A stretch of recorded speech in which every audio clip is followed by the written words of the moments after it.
To be fair, I don't know who you are on the other side of this camera. You could be Alex Hormozy and you just stumbled across this video, but I'm assuming if you're watching this and you clicked on this video that you're not making $30,000 a month and you don't have a lifestyle business where you're able to do what you want whenever you want. I quit my job 9 years ago as a video editor at SportsCenter, making $36,000 a year. Since then, I've been able to make that amount of money every single month. The information in this video is almost Illuminati level rare, and I believe that if I find you at the right time in your life, it's going to actually allow you to make the money that you're looking for. What I'm first going to explain to you is this phenomenon of how the rich get richer and the poor get poorer. Albert Einstein referred to this as the eighth wonder of the world, and in other words, this is known as compound interest. There's this effect known as the Matthew effect. You've probably never heard about it before. You might have heard the rich get richer or things like the hungry don't get fed. These general truths about the world are actually grounded in behavioral economics and how the world works. And what the Matthew effect is based on is a quote in the Bible, and I'm not particularly religious here, but there's a quote in the Bible that says, "For the one who has, more will be given, and he will have abundance. But from the one who has not, even what he has will be taken away." And this Matthew effect is the phenomenon where people with initial advantages in life tend to accumulate more advantages, and people with initial disadvantages tend to fall further and further behind. And in other words, in layman's terms, this is known as feedback loops. And these feedback loops of either going up or going down are more obvious to the rich because the rich actually leverage what they already have in order to get more. And from the poor's perspective, it's a much harder thing to see in reality because you can't really see these invisible forces that are getting in your way and blocking your path to become successful. There's a general proverb that says success breeds success. And with compound interest, if you have $100 and you make 10% on that, the next year you'll have $110 and you're going to make more and you're going to make more and you're going to make more. And all of that's going to lead to this spiraling out of control where you have that exponential growth curve. There's a famous philosopher named Karl Marx that said the accumulation of wealth at one pole is therefore at the same time accumulation of misery at the opposite pole. And Robert Kiyosaki said, the poor stay poor not because they're lazy, but because they have no access to capital. All of these things I want you to understand are very real forces governing your life and holding you in place. And in most cases, this is why you are stuck. You can't get more followers on social media because you don't have any followers to begin with. And the perception of you having low followers on social media, you not having a following, contributes to how people are perceiving you, and it makes it harder to build up a following. It's the same thing with trying to build up a customer base for your business. The fact that you don't have any customers to start makes it hard to accumulate your very first customers because you have no reviews, you have no credibility, you have no business history that people can rely on to see who you are. And so how are you supposed to start up a new business and get all this momentum when you don't have any momentum to begin with? And that momentum is intrinsically what's going to cause you to become successful in the first place. There's a great example I've talked about a million times on this channel of how if a homeless person walked into a restaurant, they'd likely be kicked out. Get out of here, you weird homeless guy, get out, even though they need that meal so bad. Maybe they're starving and they're told to leave and get out on the streets. Meanwhile, if Leonardo DiCaprio walked into that bar, he'd be given a free meal by that restaurant because the restaurant owners just want him inside. And so the person who needs that meal the most because they're literally starving to death would be kicked out and left onto the street, and they won't be fed. They literally, it becomes even harder to get what they truly need versus with Leonardo DiCaprio, a person who doesn't need a free meal at all. He's worth probably billions at this point. Will walk in there and he'll be given a free meal. Essentially, the game of life is breaking this cycle for those of us who started at an initial disadvantage. And I realize that everybody might have different advantages, different disadvantages. The world isn't black and white, but generally speaking, let's refer to those with advantages as people who were born into an insane amount of wealth. They never needed to work a day in their life. it's just sort of passed down to them. They never really needed to figure out what they were doing with their lives or how to make their own way or how to make money. And then the other side of it, the people who start with disadvantages, you don't have a lot of money to begin with. You don't have a huge network of famous people that you know and all these celebrities. You're just sort of a normal civilian who looks at those people and thinks, how nice must that be? That's what I want in my life. But you just really struggle to ever build enough momentum in anything that you're doing to actually get to that place. And I just want to bridge those two together here and show you how you can actually walk that path, walk the bridge. And so we can refer to this next part as chapter 2, breaking the cycle. One of the first things that we need to realize is that what we're trying to do is switch paradigms from scarcity to abundance. And I don't mean these in woo-woo mindset terms. I mean this in terms of the economics.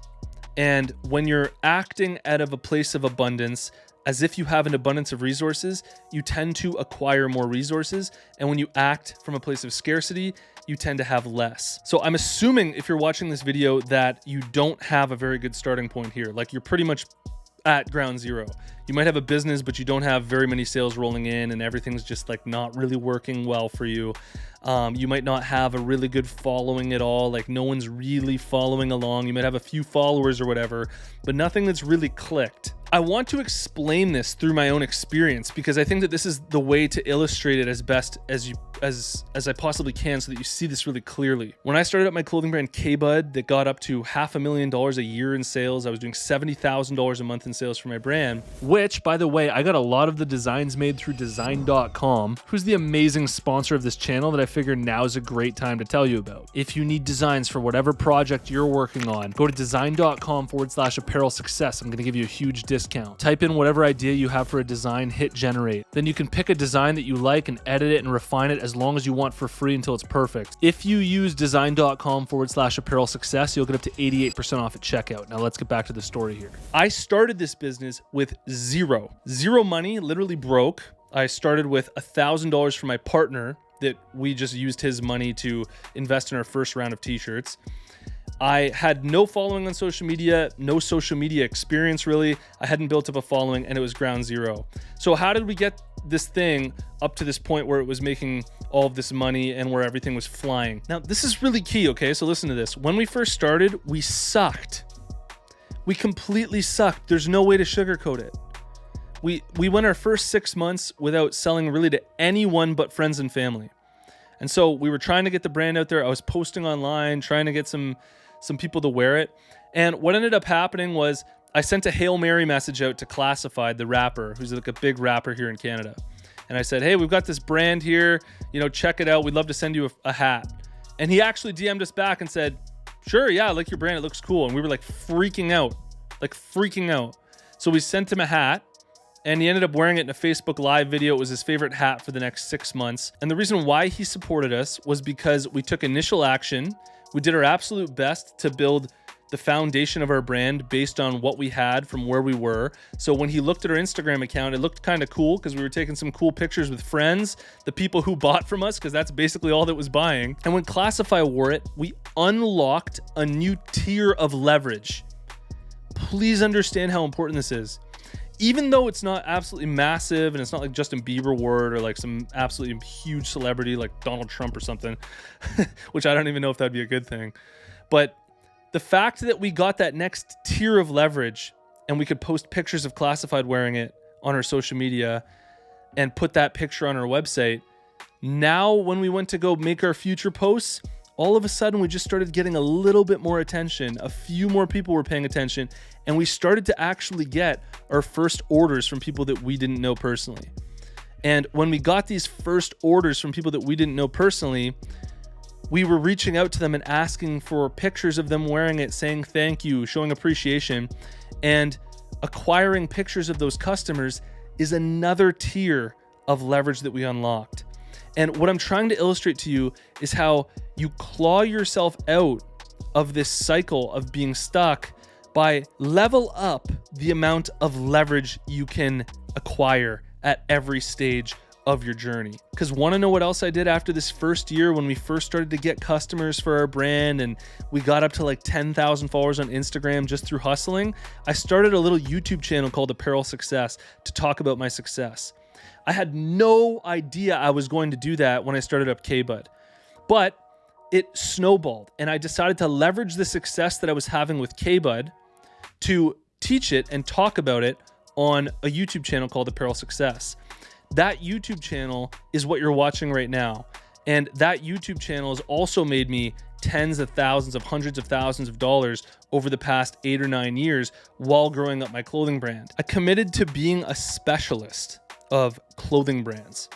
I committed to that lane so hard that I wanted to just dominate online when it came to how to grow a clothing brand and give content based on that topic. And that commitment, that sheer specialization of trying to become world class at teaching the littlest nuances of what makes a clothing brand successful is what allowed my YouTube channel to become successful. And then it fed back into my clothing brand, and everything that I was learning, everything that I was teaching, I was applying at the same time, and all the experiences I was acquiring for my clothing brand, I taught back on the YouTube channel. And it was basically like a brother and sister business. Now, one thing that I didn't really realize that I was doing, but if you're watching this video, you should definitely apply it to your own business, is developing from your aptitudes. Your aptitudes are your natural strengths. What are you naturally good at? And I didn't realize this, but I have this ability to get into a flow state. I've always kind of been more of an intuitive guy than I am like a hyper, like mathematical, like engineering type. I've always been more of a feeler. And even right now, like while I'm talking, all I'm thinking about is trying to get into flow state and express clearly the ideas that are coming to my brain and communicate these to you. And so I didn't really realize this, but when it came to YouTube, I was diving into one of my aptitudes, which is communication, being able to get on camera, speak, get into flow state, express creatively, and express these ideas creatively to you. So let's go into feedback loops here and how the rich get richer and the poor get poorer. These are self-generating systems that keep you stuck in this paradigm, and we're trying to break out of this poor paradigm into this rich paradigm. This term feedback loop comes from a microphone and a speaker in an auditorium. You might have been in an auditorium where all of a sudden the speaker starts going, and everybody's just like, shut it off, this is crazy. And then somebody like hits the microphone and it stops. The reason that that happens is exactly what we're talking about here. The sound from the microphone and what's going into the microphone is coming out of the speaker, and it's going back into the microphone, which is coming out of the speaker louder and going back into the microphone, and it just keeps feeding itself. A lot of your habits and a lot of my habits are this way. All of the momentum I have with my YouTube, with my clothing brands, it's all self-generating and self-fulfilling. I'm just on autopilot here, building on top of what I've already built on, and it just keeps on building and building and building and funneling back into itself and building, and it just continues like that. And a lot of people on the other side of that spectrum, where they're going downwards and they're not thriving, they're actually just coping and getting worse and worse, is they have bad habits. They try posting a video, it doesn't work, then they self-defeat, they get down on themselves, they stop posting, and they end up in all of these negative habits. The most extreme example of this would be like if you were a heroin addict.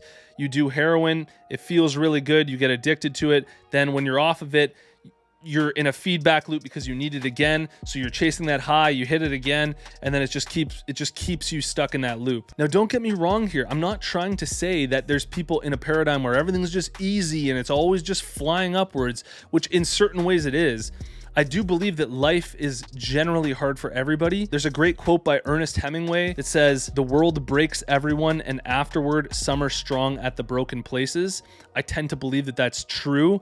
I think that even with all of the fame and all of the money in the world, you look at a guy like Justin Bieber, it's not like mentally life's easy for a guy like that. I know it's really hard to empathize from our standpoint, but if you really think about it, everybody's facing their own struggles, and they're all equally meaningful to the individual facing them. But the bottom line of what you need to do in order to break out of this paradigm and go into this paradigm where everything's spiraling upwards is you need to develop a consistency of effort in one direction for a long amount of time without getting derailed. Okay, if you can imagine you were trying to start up a fire, let's say you're in Castaway and you just crashed on an island and it's all you by yourself and you don't have a lighter with you, you need to start a fire. How do you start a fire from scratch? You get 2 sticks of wood together and you start rubbing them together. And it might take you a half hour to an hour of just absolute pain, rubbing your hands together, you know, all that friction, all the wood's crackling on your hands, you're like bleeding out basically. But eventually you're gonna get a spark on the little piece of leaf that you're trying to light the spark on. And when you get that little spark, it turns into the littlest flame. And then that flame grows exponentially fast. You throw some big dry leaves on it, some big dry wood on it, and boom, you've got this raging fire that's almost hard to put out. Like you'd have to douse it like 10 different times, especially the longer that it's running, the hotter that it gets, the harder it is to put out.